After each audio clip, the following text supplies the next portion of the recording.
नमस्कार, मैं हूं प्रदीप कुमार। आप देख रहे हैं पॉलिटिकल आइडिया।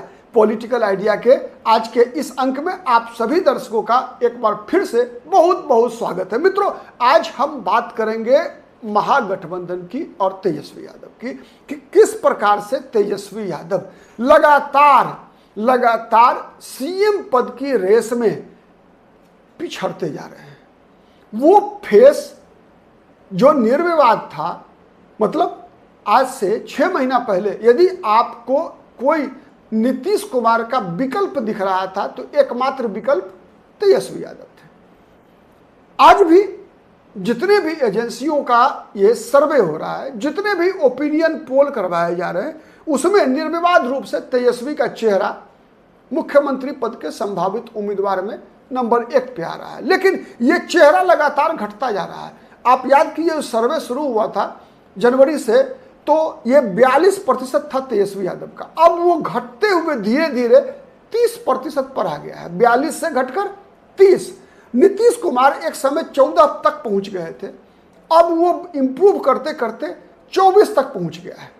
मतलब एक तरफ तेजस्वी यादव 12% की गिरावट और दूसरी तरफ नीतीश कुमार में 10%। मतलब नीतीश कुमार 14 तक आए थे, 16, 17, 18, 20 ऐसे चल रहे थे, अब वो 24 पर हैं। तो अब हम ये जानने का प्रयास करते हैं कि ऐसा क्या हो रहा है जिस कारण से तेजस्वी यादव का चेहरा, फेस जो है, लगातार सीएम पद की रेस में डाउन होता जा रहा है। तो 2-3 चीजें हुई है। एक कुछ आंतरिक है, कुछ बाहरी भी है। आंतरिक क्या क्या है, तो सबसे पहले समझिए कि लगातार अगर हम देखें तो इसी वर्ष जनवरी से लेकर अब तक तेजस्वी यादव आरजेडी के अंदर कमजोर हुए हैं। आरजेडी छोड़ दीजिए, बल्कि अपने परिवार के अंदर तेजस्वी यादव कमजोर हुए। होली के बाद से लगातार देखिए आप, तेज प्रताप यादव बाहर गए, कुछ दिन तो उन्होंने मौन व्रत रखा।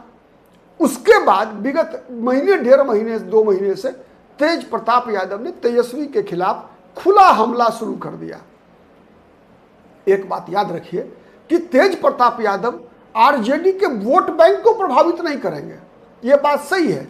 लेकिन कई विधानसभा क्षेत्रों में जहां आरजेडी का उम्मीदवार नहीं होगा या आरजेडी का उम्मीदवार भी होगा, तो भी आरजेडी के जो बागी उम्मीदवार होंगे उसको यदि तेज प्रताप का आशीर्वाद और तेज प्रताप का संरक्षण मिल गया, तो दूसरे पार्टी से अगर वो बागी लड़ा होता, तो यदि उसको 10,000 वोट आते, तो तेज प्रताप यादव के साथ लड़ने पर उसे 12,000 वोट आएंगे। क्यों आएंगे? इसलिए आएंगे कि तेज प्रताप यादव और तेजस्वी यादव दोनों लालू प्रसाद यादव के पुत्र हैं।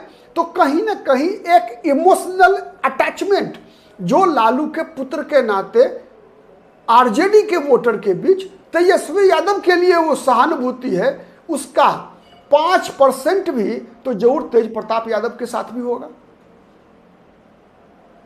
एक कारण तो, और उसके बाद तेज प्रताप यादव एपिसोड के बाद रोहिणी आचार्य के साथ जिस प्रकार से हो रहा है, तो एक मैसेज क्या जा रहा है वोटर के बीच कि कहीं ना कहीं लालू प्रसाद यादव मजबूर तो नहीं है। लालू प्रसाद यादव मजबूर तो नहीं है। ऐसा तो नहीं है कि तेजस्वी यादव और संजय यादव ने लालू प्रसाद यादव को हाईजैक कर लिया है, मतलब उनको पूरा कंट्रोल कर रहे हैं लालू प्रसाद यादव को तेजस्वी यादव और संजय यादव। मतलब राबड़ी देवी का कुछ नहीं चल रहा है, मीसा भारती का कुछ नहीं चल रहा है, लालू यादव का भी कुछ नहीं चल रहा है। इसीलिए तो तेज प्रताप यादव को भी पार्टी से बाहर निकाला गया। पार्टी छोड़ दीजिए, घर से बाहर निकाल दिया गया। रोहिणी आचार्य को मजबूर होकर पार्टी से बाहर जाना पड़ा। तो ये एक जो मैसेज जा रहा है जिस कारण से तेजस्वी यादव का चेहरा सीएम पद के लिए थोड़ा कमजोर होता जा रहा है, रेस में कमजोर पड़ रहे हैं तेजस्वी यादव। आप कितने सहमत हैं जरूर बताइएगा।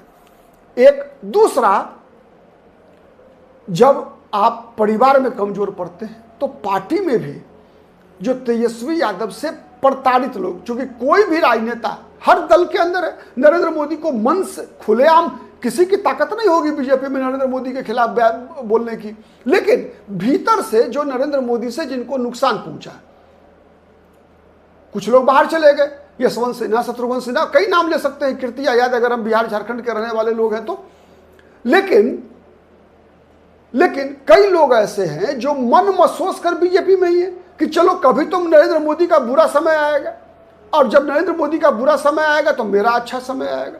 तो ऐसे लोग आरजेडी में भी हैं, हर दल में होते हैं। जो तेजस्वी यादव, उनको जितना माने उतना अच्छा बेहतर केमिस्ट्री नहीं है तेजस्वी यादव के साथ। तो ऐसे लोगों की सहानुभूति रोहिणी आचार्य और तेज प्रताप यादव को मिलने का मतलब है कि तेजस्वी यादव से उनका माने एक कनेक्शन, जो भावनात्मक कनेक्शन होता है, वो टूटना, और वो टूटेगा तो फिर आरजेडी के परफॉर्मेंस पे असर पड़ेगा इसका। दूसरा, कांग्रेस और आरजेडी के बीच अपनी डफली, अपना राग, और उसका परिणाम क्या होगा? लगातार आप देखिए मार्च से अब तक कांग्रेस अपना अलग रास्ता, मतलब कांग्रेस खुद को मजबूत करने का प्रयास कर रही है, न कि सामूहिक रूप से महागठबंधन को। वो महागठबंधन, बिहार की राजनीति में अपने आप को मजबूत करने से पहले कांग्रेस पार्टी महागठबंधन की राजनीति में खुद को मजबूत करने का प्रयास कर रही है, और जब खुद को मजबूत करने का प्रयास कर रही है तो निश्चित रूप से तेजस्वी यादव को कमजोर करने का प्रयास हो रहा है। और इसी कारण से लगातार कांग्रेस पार्टी की तरफ से तेजस्वी यादव को मुख्यमंत्री उम्मीदवार घोषित नहीं करने की बात कही जा रही है। यहां तक कांग्रेस पार्टी के कई नेता ये कहते सुने जा रहे हैं कि अब समय आ गया है जब किसी दलित को मुख्यमंत्री बना दिया जाए, किसी मुसलमान को मुख्यमंत्री बनाया जाए, किसी अति पिछड़ा के बेटा को मुख्यमंत्री बनाया जाए। ये चर्चा आरजेडी और महागठबंधन के अंदर से शुरू है, और उस बात को हवा देने में सबसे बड़ी भूमिका कांग्रेस पार्टी की है। इसलिए तेजस्वी यादव सीएम फेस के रूप में लगातार कमजोर होते जा रहे हैं। उसके बाद सीटों के लिए केवल कांग्रेस ही नहीं बल्कि अन्य दल जितने भी घटक हैं महागठबंधन के, चाहे वो CPI-ML हो, चाहे वो मुकेश सहनी हो, लगातार जिस प्रकार का दबाव तेजस्वी यादव पर बनाने का प्रयास है, उसका असर क्या है कि यदि एक सीमा से नीचे अगर आरजेडी आई, अगर आरजेडी, एक खतरा है आरजेडी के समक्ष कि यदि आरजेडी 130-135 से नीचे आ गई तो आरजेडी के बागी उम्मीदवारों की संख्या आरजेडी के सिंबल पर लड़ने वाले उम्मीदवारों से ज्यादा होगा बिहार विधानसभा के चुनाव में। और ये बागी कौन होंगे? वो होंगे जिन्होंने आरजेडी में 10 साल तक काम किया है, 15 साल काम किया है, उनकी पहचान आरजेडी से है। ऐसे लोगों का बागी उम्मीदवार के रूप में, चाहे वो निर्दलीय उम्मीदवार हो, चाहे वो जो तीसरा, चौथा, पांचवा मोर्चा बनता है हर चुनाव के दौरान, उन पार्टियों से यदि वो चुनाव लड़ेंगे तो सर्वाधिक नुकसान होगा आरजेडी का। और अगर आरजेडी का नुकसान होगा तो निश्चित है कि सीटों की संख्या घटेगी। इसीलिए आरजेडी के समक्ष ये चुनौती है कि कम से कम माने 60% सीट पे अगर आरजेडी नहीं लड़ती है, अगर, तो आरजेडी का वोटर का जो वोट ट्रांसफर, मतलब तेजस्वी यादव, आरजेडी, 2 राजनीतिक दल बिहार में ऐसे हैं जिनके अंदर अपना वोट अपने सहयोगी को ट्रांसफर कराने की सबसे ज्यादा ताकत है। और वो दल है 2, आरजेडी और भारतीय जनता पार्टी। इन 2 दलों में ये ताकत है कि वो अपने 100% वोटर को वोट ट्रांसफर कराते, चाहे कांग्रेस के उम्मीदवार होते हैं, चाहे वो किसी भी जाति का उम्मीदवार हो। आरजेडी का जो यादव मुसलमान वोटर है वो प्रायः वो चाहे कांग्रेस का उम्मीदवार हो, चाहे CPI का उम्मीदवार हो, चाहे CPI-ML का उम्मीदवार हो, चाहे कोई हो, चाहे सवर्ण हो, चाहे बैकवर्ड हो, कोई हो, उसको वोट डालता है। केवल मुसलमान छोड़कर, मुसलमान के मामले में 2014 के बाद एक परिवर्तन आया है, ख्याल है, ठीक है। तो ये चीजें अंतर आई है। और बीजेपी में भी वही है, बीजेपी का वोट ट्रांसफर हो जाता है नीतीश कुमार के पास, चिराग पासवान के पास, लेकिन नीतीश कुमार का वोट पूरा ट्रांसफर बीजेपी को नहीं होता है। ये अंतर है।